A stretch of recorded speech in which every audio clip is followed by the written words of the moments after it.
¿sí? Deuteronomio capítulo 24, ¿no? Entonces, este capítulo 24, recuerda, venimos capítulos atrás ya comenzó a dar diversas leyes, ¿no? O variadas leyes humanitarias, de pureza ceremonial, leyes en contra de la inmoralidad sexual. Y en este capítulo exactamente va a dar unas leyes relacionadas al divorcio. Y es muy conocido porque Jesús lo citó. Y es muy conocido porque siempre se exhorta y se menciona este versículo cada vez que se va a animar a alguien que está a punto de divorciarse y se le muestra este pasaje, ¿no? Y a Jesús mismo también le dijeron, ¿no? Pero Moisés dijo, ¿no? Entonces, ¿cuándo dijo Moisés? Justamente en Deuteronomio capítulo 24, ¿ya? Los primeros versículos de 1 al 5 va a hablar en cuanto al divorcio, al matrimonio, y del 6 al 22 básicamente van a ser diversas leyes, de todo, ¿ya? Entonces, la meta de esta noche es poder hacer los 22 versículos, ir verso a verso. Muchos de ellos quizás te va a parecer repetitivo porque ya lo hemos visto en el libro de Levítico, pero nunca está de más. Siempre hay algo de parte de Dios. Su palabra no debe regresar vacía. Bien, entonces vamos verso a verso. Verso uno, mira lo que dice. Cuando alguno tomare mujer y se casare con ella, si no le agradare por haber hallado en ella alguna cosa indecente, le escribirá carta de divorcio y la entregará en su mano y la despedirá de su casa. Ujú. Entonces, había una causal aquí, ¿no? Podemos encontrar una causal de divorcio, ¿no? Entonces, y lo está dando Moisés. Ahora, no creo que Moisés lo haya dado en su propia opinión. Cada una de estas leyes, Moisés lo está enseñando de parte de Dios. Ahora tú dices, entonces, ¿Dios avalaba el divorcio? Debemos aclarar, Dios no está persuadiendo a su pueblo a que se divorcie, pero Dios está poniendo una causal a causa de la dureza del corazón. Eso lo va a explicar Jesús más adelante. Debemos entender que la voluntad de Dios muchas veces es activa, su voluntad soberana, pero muchas veces también es permitiva, ¿no? En teología se llama voluntad activa y voluntad permitida. Hay cosas que Dios nos permite hacer, porque también nos ha dado un libre albedrío. Y en ese libre albedrío, nosotros hacemos cosas que lógicamente Dios lo permitió, en el sentido, no en que Dios lo avaló, no en que eso agrada a Dios, pero Él lo permitió, ya que en su gracia soberana, Él nos dio el libre albedrío. Entonces, en ese sentido debemos entender también la voluntad de Dios. Dice que ni un cabellito, ¿no? de nuestro va a caer si es que Dios no lo permite. ¿Me dejo entender? Dios permitió que Jesús sea tentado. Dios permitió que Judas traicione a Jesús. Pero eso no quita que Judas no tenía responsabilidad en su libre albedrío, pero Dios lo permitió. Cuando no entendemos bien la voluntad de Dios, a veces podemos pensar, ¿no? ¿Por qué Dios permite esto? Es que Dios nos ha dado ese libre albedrío. Dios no nos va a imponer algo que no querramos hacer. Dios nos va a demandar cosas y solamente con Cristo en nuestro corazón vamos a poder comprenderlas y cumplirlas. Sin Cristo es imposible cumplir la voluntad de Dios. Eso se llama religión, cuando el ser humano pretende cumplir cosas para agradar a Dios, pero fuera de Cristo. Eso es religiosidad, religión, y nunca va a satisfacer el corazón de Dios. Por eso que la Biblia dice que sin fe es imposible agradar a Dios. ¿Sin fe en quién? En Jesucristo. Solamente teniendo a Jesucristo podemos comprender la magnitud de la voluntad de Dios y de pronto alinearnos a su voluntad activa, a lo que Él desea que hagamos o que seamos. Bien, entonces, haciendo esa pequeña aclaración, no quiero desviarme del tema, pero de acuerdo a este versículo había una permisión o había una causal de divorcio. Pero también debemos entender que, primero, que así como el matrimonio tenía que ser algo público, algo legal, eh, había leyes, por así decirlo, para el matrimonio. Y el principio lo encontramos lógicamente en Génesis, ¿no? Por tanto, el hombre dejará a su padre y su madre, se unirán a su mujer y serán una sola carne, ¿no? Y hablaba de ese matrimonio entre varón y mujer siendo uno solo, ¿no? Entonces, y luego en la ley Moisés va a estipular cómo debe ser ese matrimonio y todo lo demás, ¿no? Cómo es que se daba la etapa del desposorio, los que estaban desposados y todo lo demás. y la misma tradición judía también lo va a dar, y luego cada cultura también de alguna manera ha practicado el matrimonio en menor o mayor medida, pero básicamente hoy en día quizás la forma ha cambiado, ¿no? Hoy en día tenemos autoridades civiles ante quienes asistir y no solamente está en el hecho de decir, yo ya me junté con tal persona y estamos conviviendo y ya estoy casado, ¿no?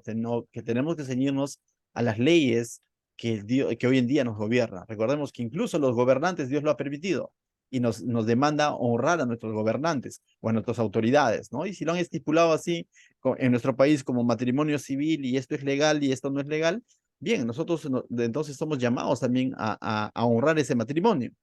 Ahora, sin desviarme del tema, entonces así como el matrimonio no era un juego, no era algo emocional nada más, sino era un compromiso serio y por así decirlo, público y ante autoridades. En el tiempo de Israel, lógicamente, estaban los jueces o los sacerdotes. También el divorcio debía ser de esa manera, no puede decir, no, ya me, dice, no, ya me separé, ¿no? No era tanto así, ¿no? O ya la dejé, ¿no? O un arranque de ira y le digo, vete, ya terminamos, o cortamos, o rompemos palitos, no, sino mira, aquí nos habla de una carta de divorcio, escribirá una carta de divorcio. Esto significa que era algo serio, ¿no? Entonces, pero para llegar a ese punto de carta de divorcio, tenía que haber sucedido algo, dice. ¿Cuándo? ¿Cuál era esa permisión? Dice, por haber hallado en ella algo indecente. Entonces, esta era la causal, por así decirlo, si es que el hombre hallaba algo indecente. Ahora, esto como que no nos puede quedar muy claro, ¿no? ¿Qué consideramos indecente? Hoy todavía, hoy en día, con el relativismo en el que se vive, para alguien indecente podría ser, no sé, pues, ¿no? Me miró mal o se maquilló demasiado, ¿no? Entonces, ya, me divorcio. En el contexto indecente, quizás ahí no lo podemos comprender del todo, pero Jesús nos va a dar una claridad de a qué se refería cuando decía fuere hallado con alguna cosa indecente. Jesús lo va a llamar y lo va a resumir con una sola palabra, y esa palabra es fornicación. No lo digo yo, lo dice Jesús en Mateo 19, verso 9. Si tú tienes tu Biblia, puedes ir a Mateo 19, verso 9, y Jesús aclara esta palabra si fuera hallada o alguna cosa indecente.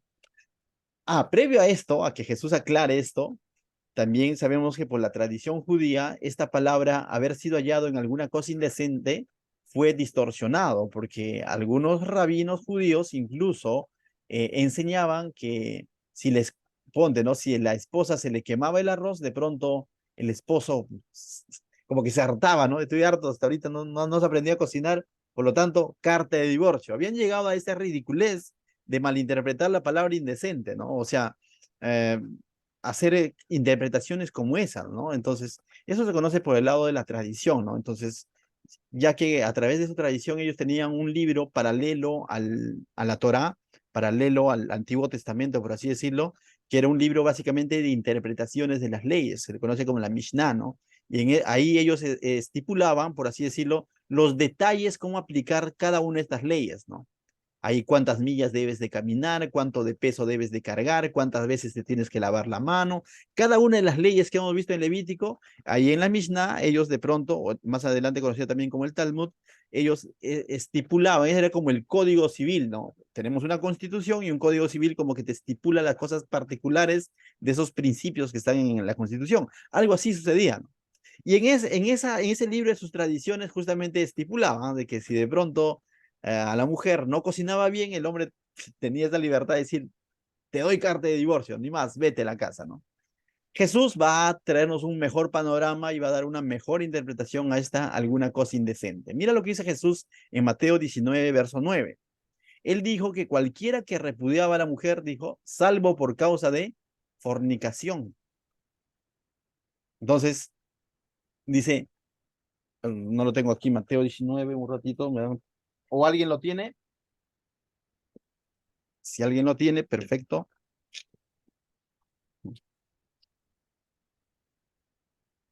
Mateo 19, verso 9, dice, ya lo encontré. Y yo os digo que cualquiera que repudia a su mujer, salvo por causa de fornicación, y se casa con otra, adultera, y el que se casa con la repudiada, adultera. Había una causal.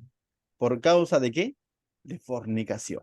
A lo que en Deuteronomio de pronto encontramos como alguna cosa indecente, Jesús lo llama que no debes de repudiarla, a no ser que sea por causa de fornicación. Entonces Jesús dio el entendimiento correcto de qué es esto indecente. Se refería a una... Ahora, la palabra fornicación viene a ser como... Es amplio en realidad, ¿no? O sea, la palabra fornicación básicamente habla de una inmoralidad sexual generalizada. Entonces, fornicación pueden ser dos personas que tienen relaciones antes del matrimonio, puede entenderse como fornicación, pero como fornicación también se puede entender dos personas que ya están en matrimonio pero tienen relaciones con otras personas fuera del matrimonio, a lo que nosotros hoy en día lo llamamos adulterio. Pero también la palabra fornicación incluye eso.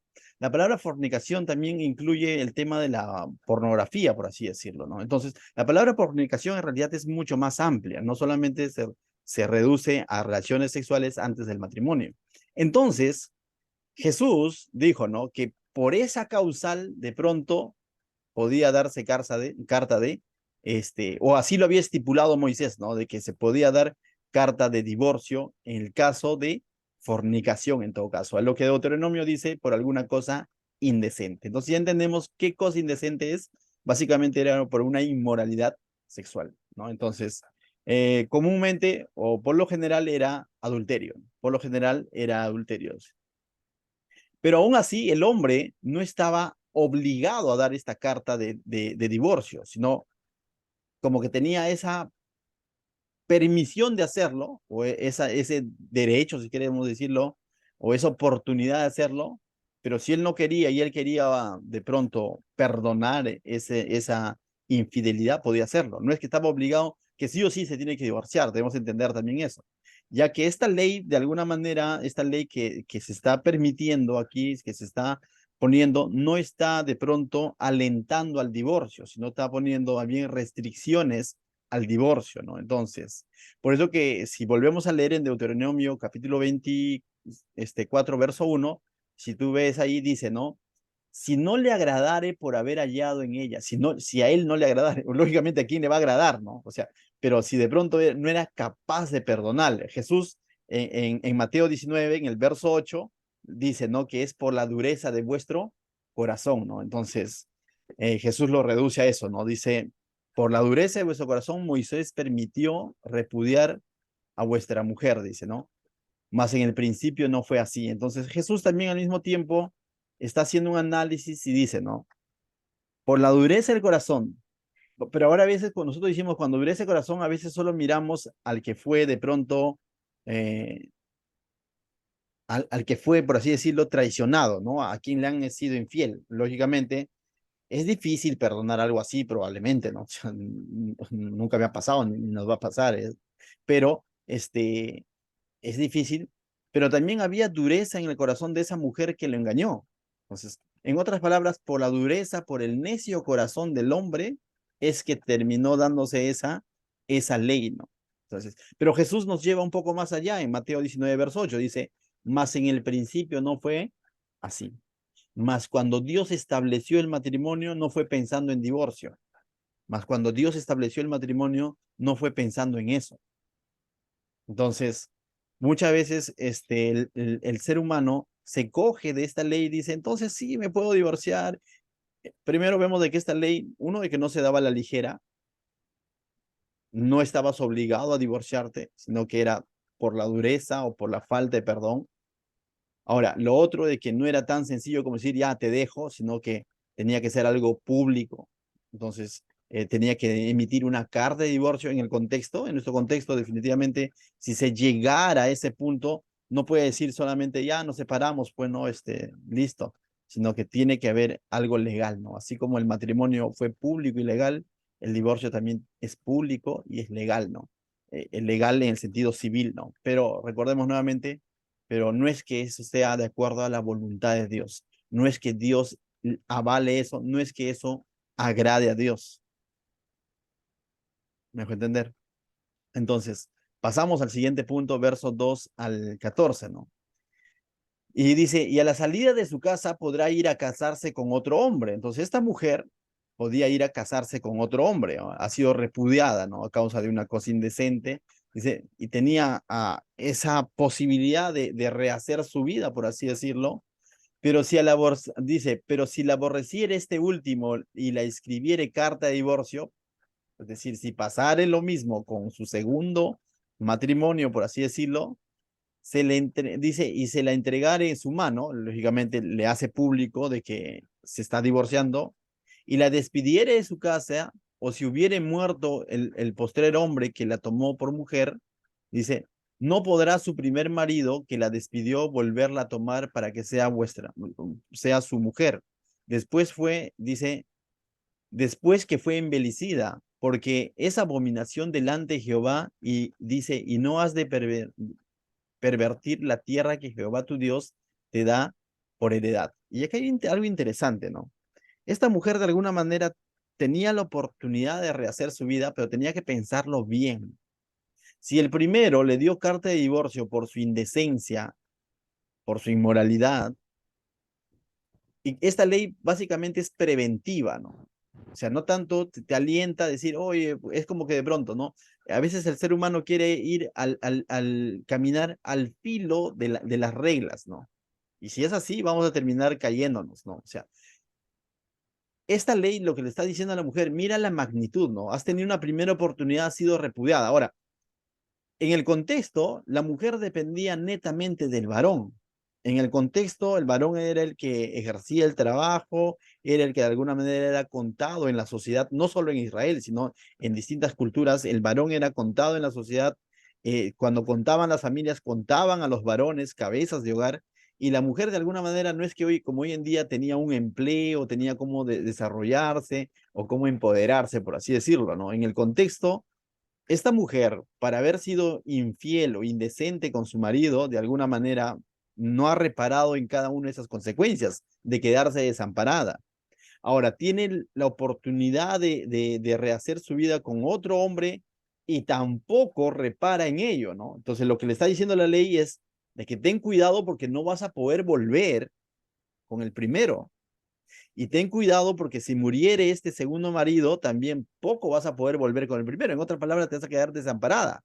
Entonces es una ley que le está más bien diciendo, hey, no seas indecente, hey, no cometas adulterio, hey, no cometas inmoralidad, ten cuidado, ¿no?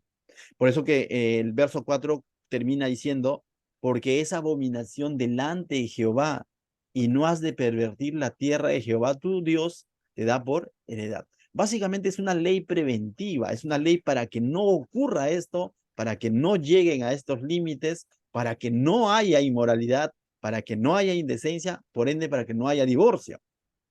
Pero lamentablemente el ser humano o el pueblo mismo lo tomaba al revés, ¿no?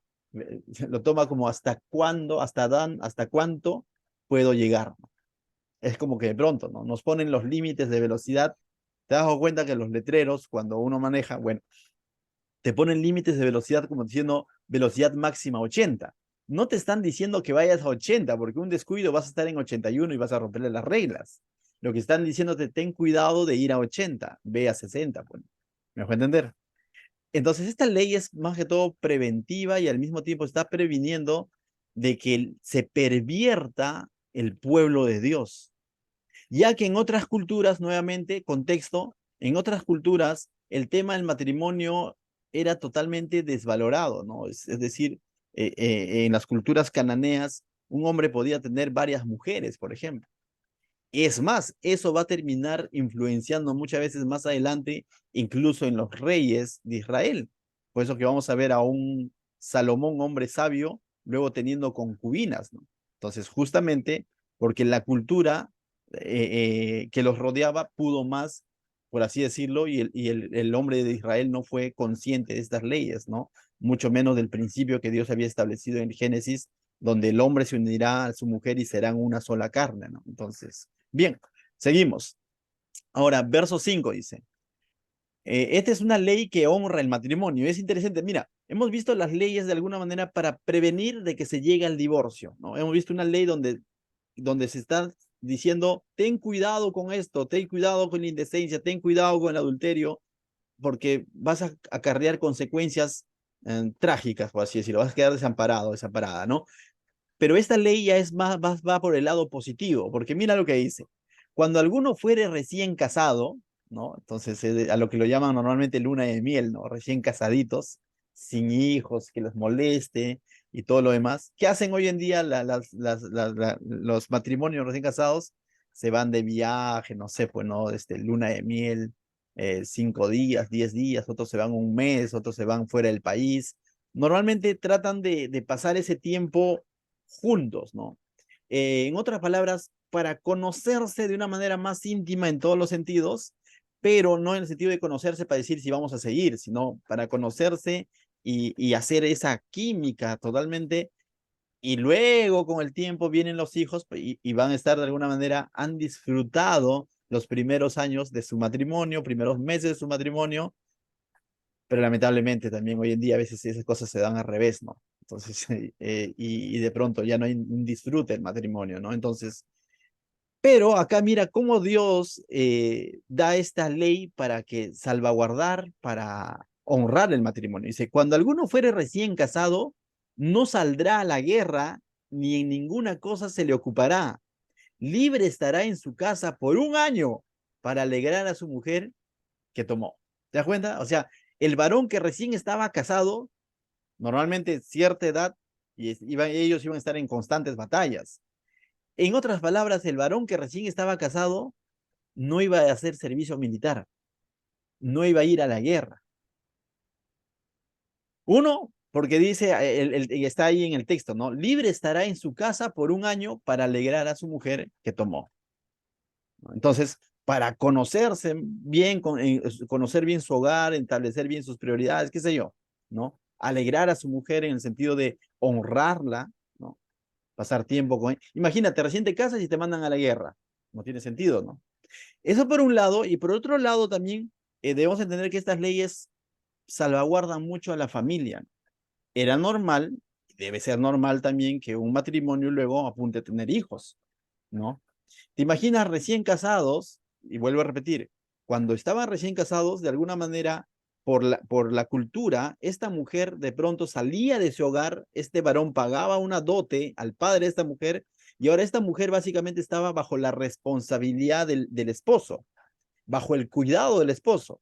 Ahora imagínate, este esposo se va a la guerra y muere. Esta mujer queda desamparada porque ya salió de su hogar y ahora no tendría quien sea su sustento, porque por el contexto, esta mujer no tenía un trabajo, no era dable, no existía trabajo para la mujer en ese sentido. La mujer se dedicaba básicamente al hogar, ¿no? Al cuidado de los niños. No estoy diciendo que hoy en día esté mal que la mujer trabaje, ¿no? Los tiempos han cambiado, la cultura es distinta, pero según la cultura en ese momento, la mujer era protegida por el marido. Si tú a este marido lo mandas así a primeras, le va a dejar a esta mujer sin herencia. Incluso el tener hijos era un sinónimo de riqueza, porque estos hijos más adelante iban a honrar a esos padres. Entonces, enviudarse un hijo sin hijos era algo trágico, porque no tenías de pronto el esposo que vele por ti y no tampoco tenías esperanza de que tus hijos crezcan y velen por ti. Y entonces es interesante cómo el Señor honra el matrimonio y da esta ley de que los recién casados no vayan a la guerra, disfruten de su matrimonio, ¿no? Es interesante. Entonces vemos entonces el corazón de Dios a favor del matrimonio, vemos el corazón de Dios fortaleciendo el matrimonio y evitando de que se llegue al divorcio. Verso 6 dice, no tomarás, y a partir de este verso 6 sí ya se vienen diversas leyes, ¿no? Hasta el verso 5 ha hablado del matrimonio, de cómo la causal para el divorcio, pero a partir del verso 6 en adelante vamos a ver diversas leyes. Como paréntesis, nada más, antes de pasar al verso 6, la reflexión sería, ¿no? ¿Qué tanto nosotros como cristianos hoy en día, estés casado o estés en proyección de casarte, acá unos meses o acá unos años, qué sé yo, pero todos de alguna manera apuntamos a eso, ¿no? Bueno, yo estoy casado, yo ya soy feliz. Bueno, yo me casé siendo feliz, ¿no? Alguien dijo, ¿no? Si tú no vienes conmigo, no soy feliz, dijo. Entonces, si tú dices eso, tips para los chicos, esa chica no se va a querer casar con un infeliz, ¿ah? O sea, tú eres feliz en Cristo, ¿no? Entonces, nosotros nos casamos ya siendo felices en Cristo. y ahora somos más felices todavía con la pareja idónea que tenemos. Bueno, no sé, pero me desvié del tema. Te decía, todos pensamos en el matrimonio, ¿no? Pero ¿cómo estamos orando por ese matrimonio? Los que ya estamos casados, ¿estás valorando, honrando tu matrimonio? Dios lo honra, mira, Dios lo honra. O sea, Dios honra el matrimonio y dio leyes para preservar el matrimonio. Y la Biblia está lleno de pasajes donde Dios honra el matrimonio. Dios instituyó el matrimonio. Ahora, tú como soltero, como jovencito quizás, porque hay jovencitos también, ¿cómo ves el matrimonio? ¿Realmente como algo de parte de Dios y estás apuntando y orando por eso? Alguien dijo, ¿no? Yo estoy orando por mi futura pareja. A veces oramos por la otra persona, ¿no? Y le ponemos todavía requisitos a Dios, ¿no? Que sea de tal talla, no sé, pues, ¿no? Que tenga tal profesión o tal. Le ponemos características. Pero alguien dijo, es mucho mejor orar por ti, para que tú seas esa pareja idónea. ¿Cómo estás orando? Para que tú, ¿cómo te vas a desenvolver en el matrimonio? Entonces, no solamente ores por la otra persona, ora también por ti, para que seas el esposo o la esposa idónea, ¿no? Recuerda, Dios honra el matrimonio. El matrimonio no es cosa de juego, ¿no? Entonces, era un pecado abierto contra Dios. Es una rebeldía abiertamente contra lo que Dios ha estipulado en su palabra, ¿no? Como dijo Jesús, en el principio no fue así. Entonces, nosotros estamos anticipados y desde ahora podemos ir preparando nuestros corazones para eso, ¿no? Entonces, bien, verso 6, ahora sí pasamos a estas leyes diversas. Dice, no tomarás en prenda la muela del molino, ni de abajo ni de arriba, porque sería tomar en prenda la vida del hombre. Y es interesante este pasaje, porque dice, la muela del molino. ¿Qué era la muela del molino? Aquel entonces los molinos básicamente eran molinos de piedra y servían para moler granos, ¿no? Del cual sacan la famosa harina, ¿no? La harina de trigo, de cebada o de cereales. Y los molinos estaban conformados por dos grandes piedras redondas, la de arriba y la de abajo. Y a esas piedras redondas que hacían el trabajo, que con la circulación o la fuerza del agua giraban, esas piedras redondas son los que molían los granos. A esas piedras redondas se le conocía como muela, ¿no? Entonces, la muela del molino. Entonces aquí está poniendo, esta muela del molino normalmente era como que la máquina, el instrumento, la herramienta de sustento para el que tenía su molino, ¿no? Entonces, lo que está diciendo, no tomarás en prenda como garantía la muela del molino, ni debajo ni el de arriba, porque sería tomar en prenda la vida del hombre. Es decir, más adelante va a hablar un poco más de eso también. Si había una persona que de pronto te debía algo, ¿no? Había una persona que había caído en la bancarrota y te debía algo, no tomes en prenda como aval su instrumento de trabajo, está diciendo. Imagínate, Julio César te debe y tú le decomisas todas sus herramientas. Es como dejarlo en nada, ¿no? ¿Cómo va a producir uno para pagarte y otro para subsistir? Es como si alguien se dedica a hacer taxi y toda su vida ha hecho taxi y es el único trabajo que tiene. Y de pronto tú le embargas el carro. ¿Cómo va a producir? Entonces la muela del molino era igual para el molinero, ¿no? Para el hombre que se dedicaba y tenía su molino. Si tú le tomabas en prenda o decomisabas la muela del molino, entonces es de como dejarlo, dice,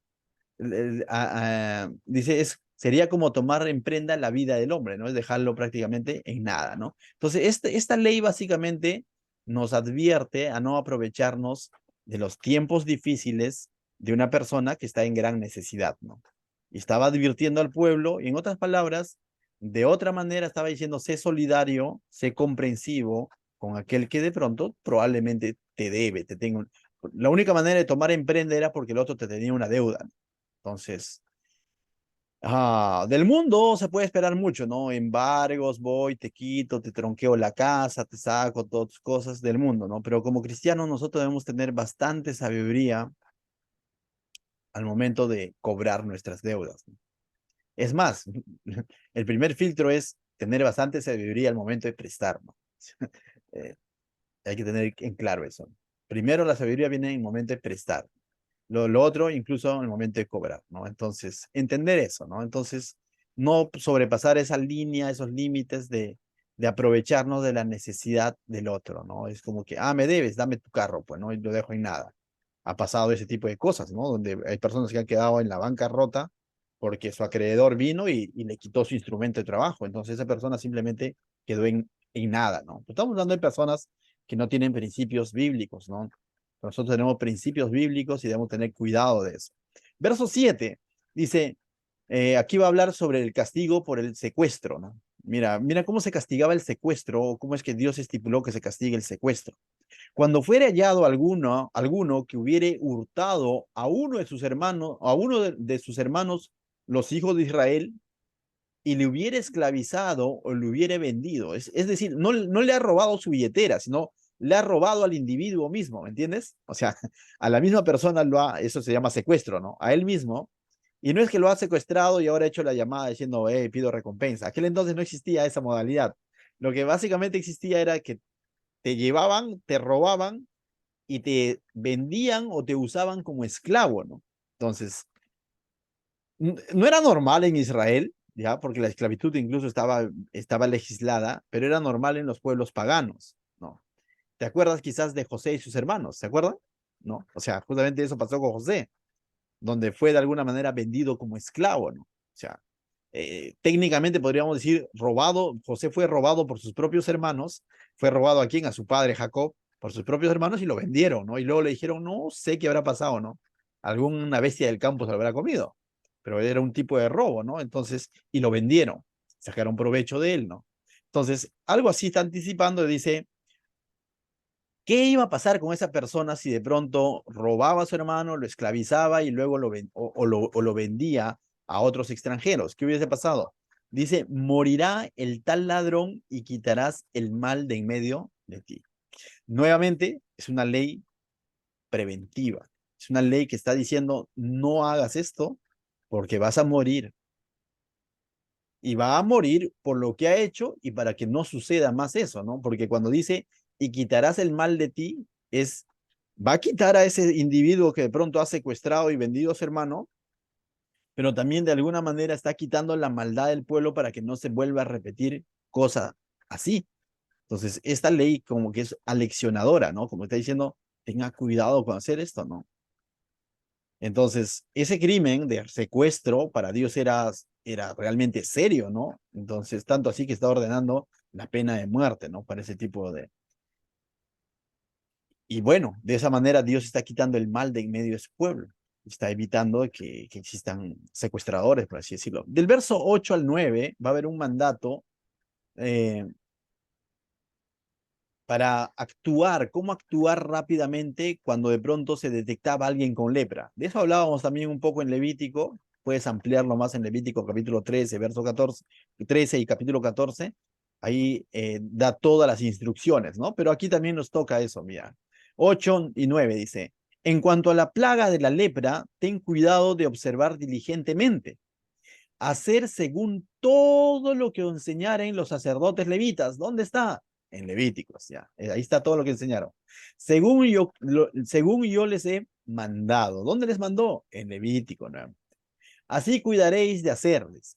Acuérdate de lo que hizo Jehová tu Dios a María en el camino después de que saliste de Egipto, ¿no? Entonces, es interesante. Le dice primero que hagan según lo que los sacerdotes levitas les enseñan y lo otro, y ellos no van a enseñar cualquier cosa, ellos van a enseñar según como Dios les ha mandado, ¿no? Lo importante al pueblo, porque esta es una ley para el pueblo, de obedecer, ¿no? De obedecer a las autoridades que Dios había puesto, ¿no? Como portadores de su mandato, portadores de su enseñanza. Eh, Y ciertamente, ¿te acuerdas cuando veíamos el día domingo en Marcos, cuando Jesús sana al leproso, le dice, anda, ve ante el sacerdote y cumple con lo que Moisés ha estipulado? Justamente está haciendo referencia a este pasaje y a lo que detalla Levíticos capítulo 13, capítulo 14, ¿no? Entonces, qué importante era para el pueblo hacer conforme, no actuar conforme a su propio criterio, sino que en estas cosas, ya que la lepra, eh, uno, de que era contagioso, ¿no? O sea, era contagioso y dos, que era mortal, ¿no? Entonces, la desobediencia en este tipo de cosas, si de pronto detectabas lepra en tu cuerpo Y desobedecer este mandamiento podría de pronto no solamente afectarte a ti en desobediencia, sino afectar a todo el pueblo, ¿no? Porque era contagioso. Por eso que determinaron luego de que el leproso se vayan a vivir fuera de la ciudad, ¿no? Entonces, para que no contagien, ¿no?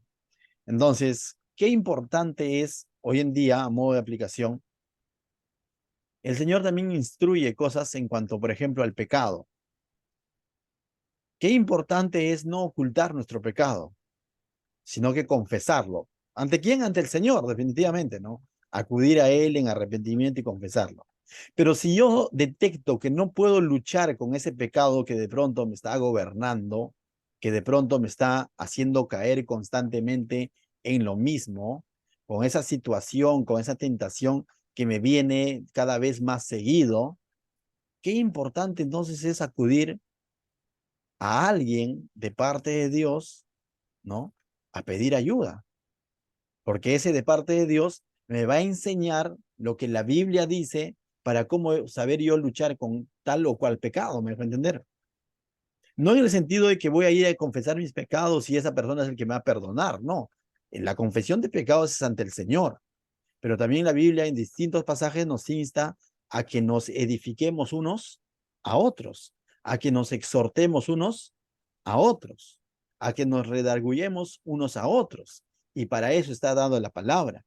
Entonces, si tú perteneces a una comunidad cristiana, que por cierto lo perteneces, Jesús Salvador, y en algún momento te ves atado en alguna situación del cual no puedes salir, pide consejo, amigo, amiga. Eh, Sé sabio a quién recurrir, ¿no? O sea, pero pide consejo, definitivamente. No necesariamente es con el pastor, puede ser con un hermano en Cristo mayor en la fe, con quien tú tienes confianza, una hermana, si eres mujer, en Cristo, en quien tú confías y has visto su madurez de fe, pero ve, acude y pide ayuda para que recibas esas enseñanzas de parte de Dios, esas instrucciones de parte de Dios y te ayude de alguna manera a luchar con ese pecado.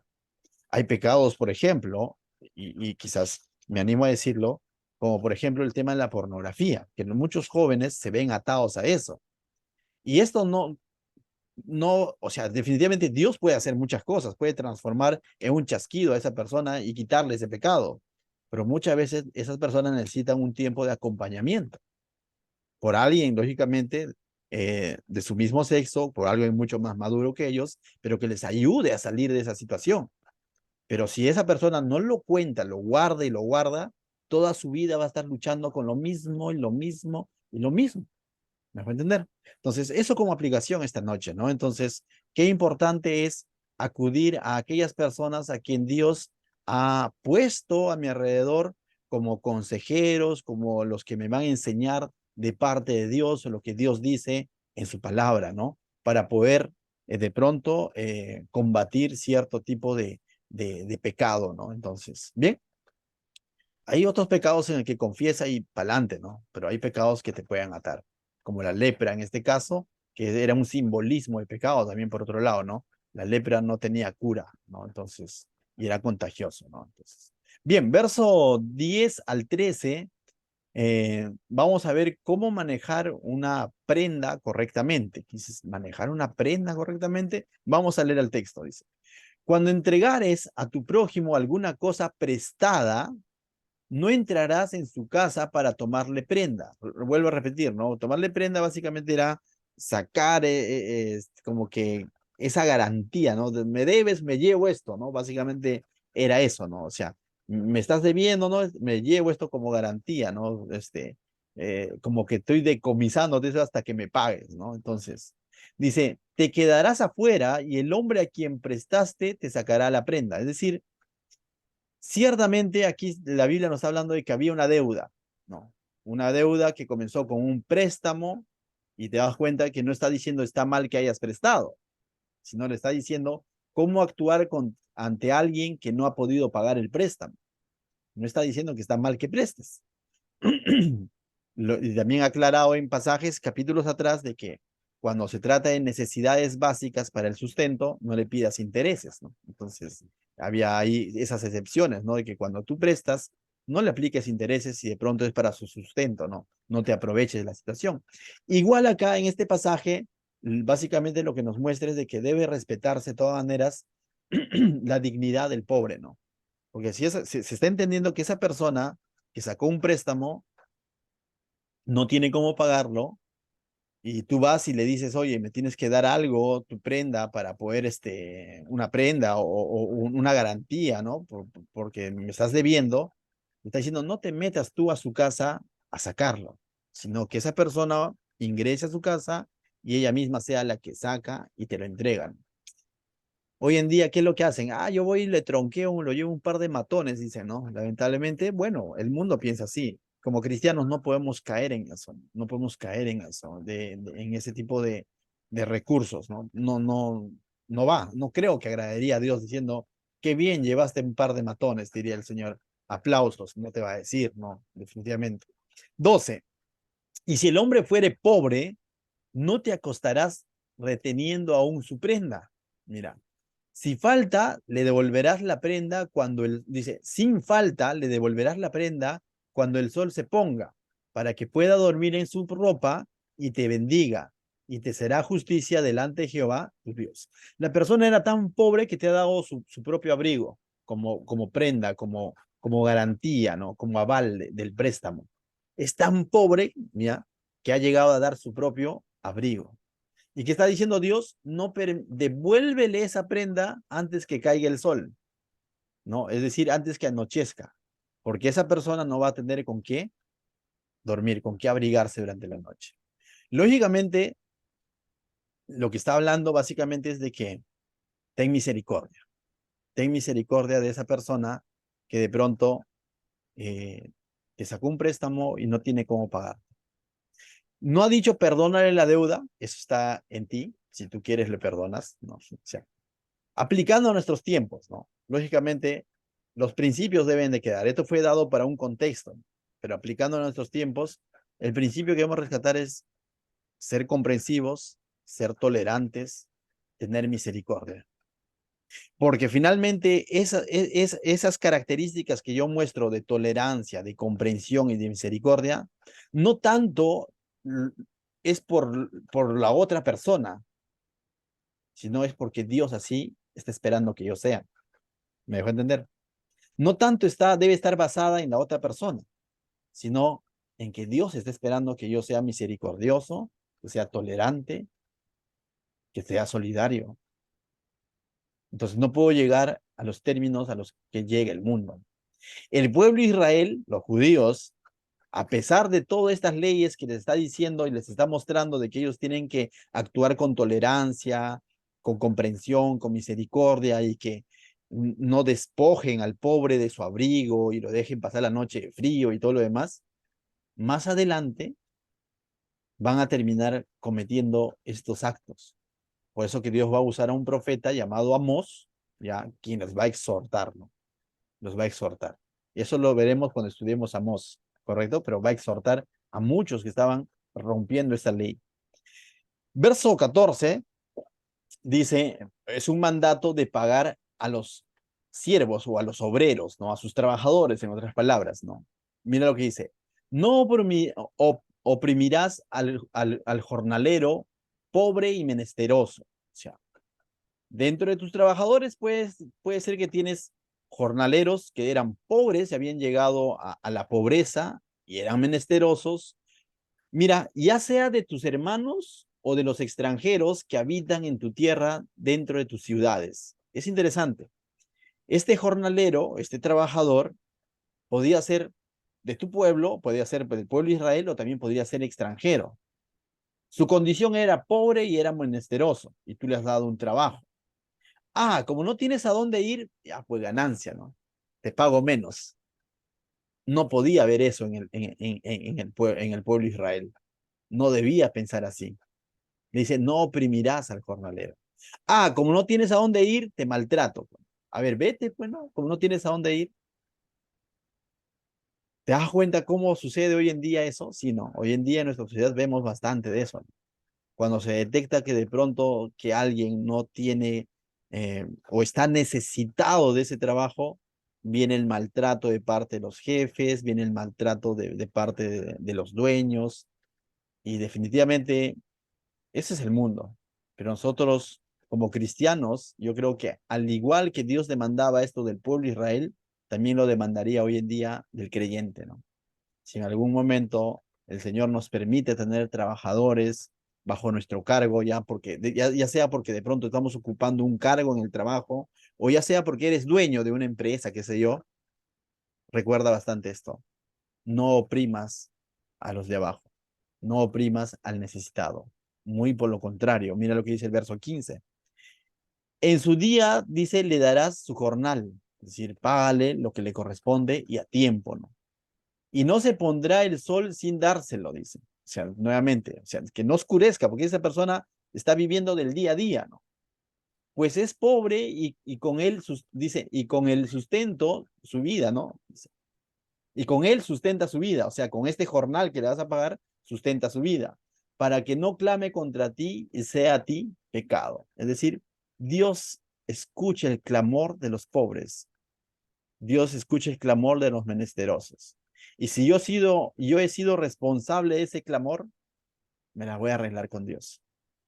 Entonces, ¿qué nos enseña? Básicamente, principios que podemos adaptar hoy en día a nuestro contexto, que como cristianos debemos tener bastante respeto por aquellas personas que Dios pone en nuestro camino en el sentido laboral, sea que eres jefe de algo y esa persona está bajo tu responsabilidad, no quebrantes la dignidad de esa persona. Es un ser humano por quien Cristo también ha muerto en la cruz, ¿no? Entonces, Dios está de pronto demandando a su pueblo que sea respetuoso de eso. Mira lo que dice el verso 16. Dice, los padres no morirán, dice, por los... este es otra ley que habla de que cada uno es responsable de su propio pecado. Dice, los padres no morirán por los hijos, ni los hijos por los padres. Cada uno morirá por su qué? Por su propio pecado. Y esto es bueno explicarlo, ¿no? Eh, como padres, los que ya somos padres, somos responsables de las acciones de nuestros hijos, mientras estén bajo nuestra tutela, bajo nuestra autoridad. El texto aquí está hablando sobre todo porque se tenía una idea sobre el famoso pecado generacional. Se decía, como su papá ha pecado, entonces el hijo también le va a ir mal, ¿no? Y se había malinterpretado de que Dios ve el pecado hasta la cuarta generación, ¿no? Más adelante en Isaías también va a aclarar, ¿no? Ya va a aclarar ese principio. Y acá lo está diciendo claro, ¿no? Que cada uno es responsable y va a morir por su propio pecado. Lógico, somos responsables de nuestros hijos mientras estén bajo nuestra tutela, pero llegará un momento en el que ellos ya no estarán bajo nuestra tutela, ¿no? Y cada quien es responsable de lo que hacen. Entonces, no podemos echar la culpa a los padres, tampoco podemos echar la culpa a los hijos, ¿no? Cada uno es responsable, hablando de una mayoría de edad, ¿no? O de una independencia, ¿no? Entonces, por así decirlo, ¿no? Kayla es responsable de lo que ella hace ante el Señor. Luz es responsable de lo que ella hace ante el Señor. Si de pronto, o voy a poner otro ejemplo, ¿no? Si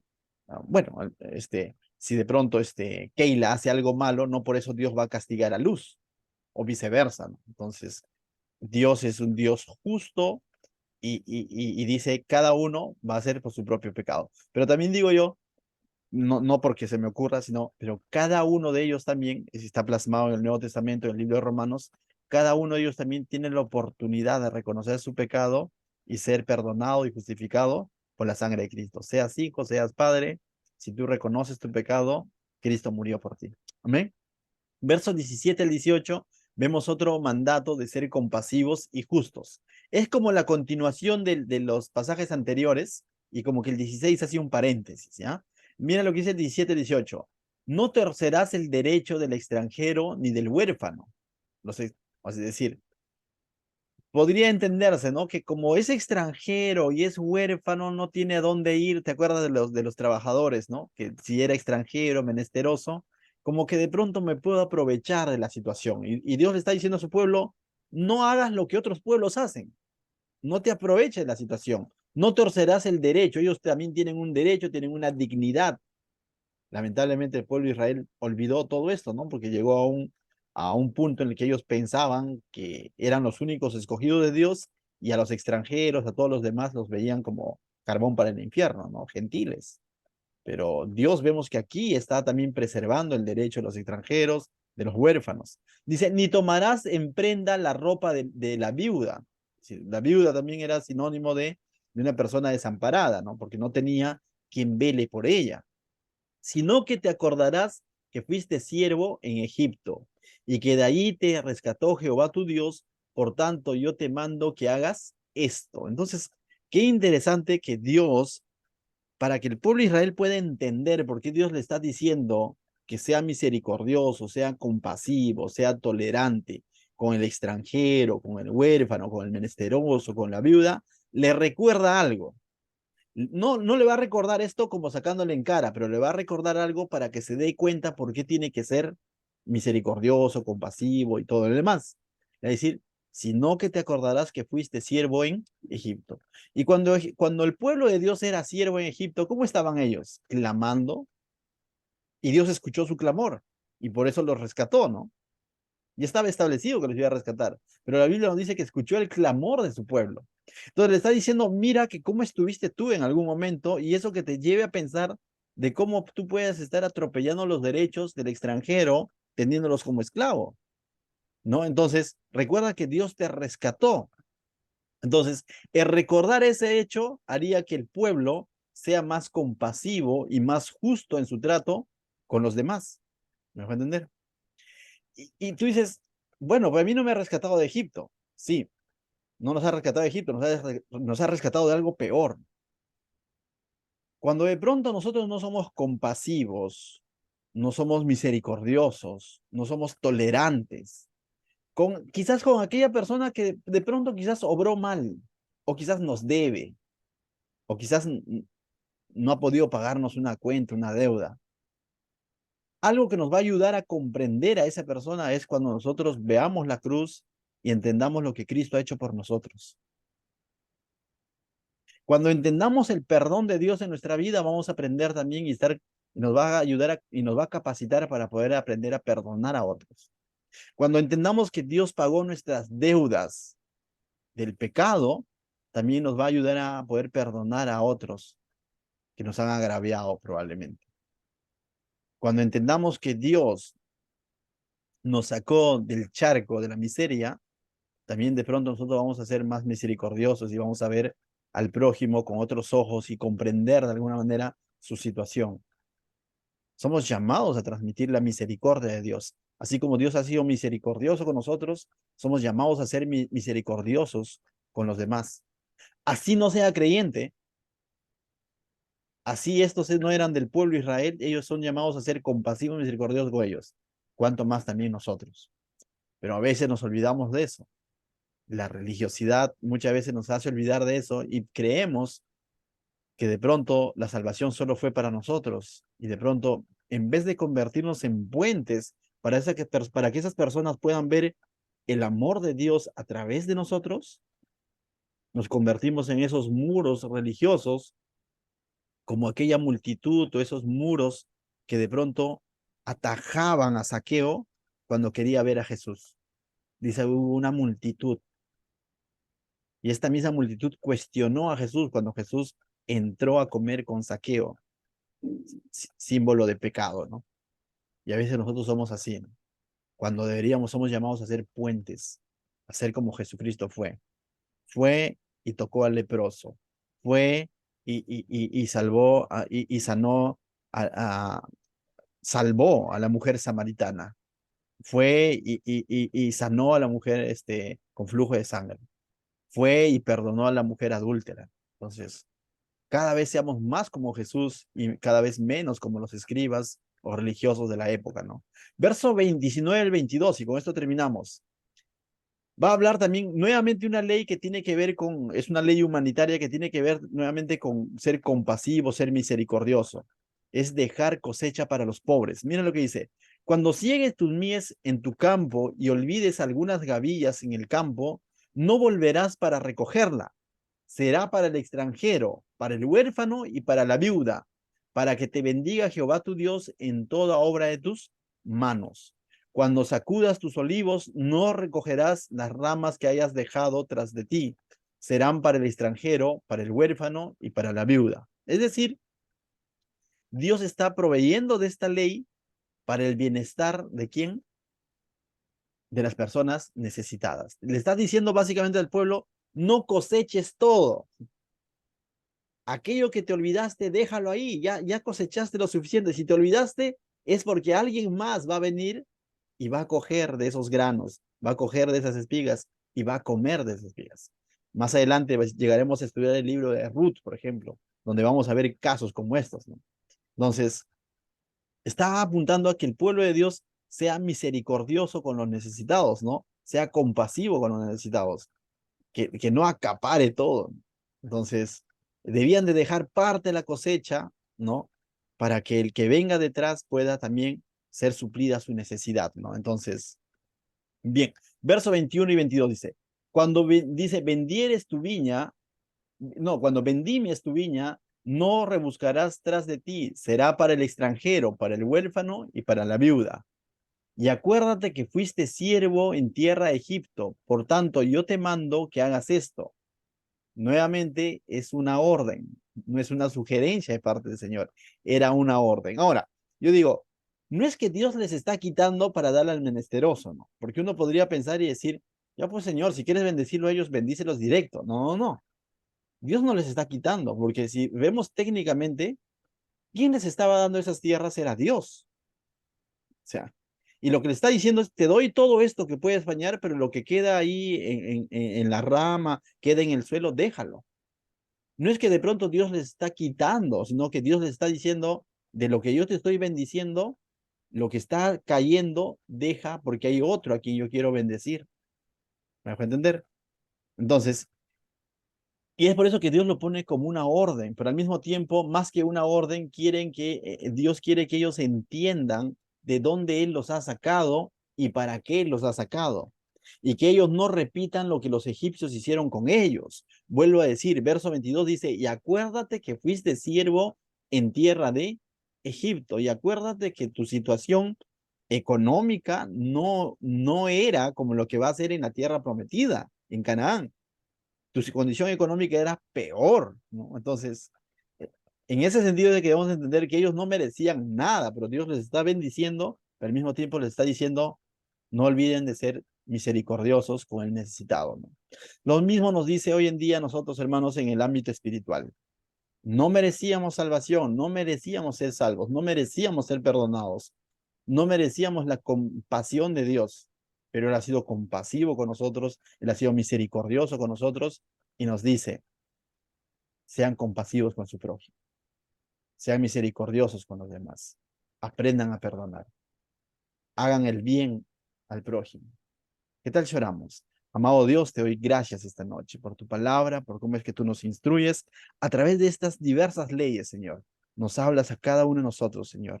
Tú conoces el corazón de cada uno de tus hijos y sabes por qué cosas podemos estar pasando y nos vas a poner las oportunidades, Señor, para poder nosotros poner en práctica estos principios, Señor. En el nombre de Jesús, bendice a cada uno de mis hermanos. Amén.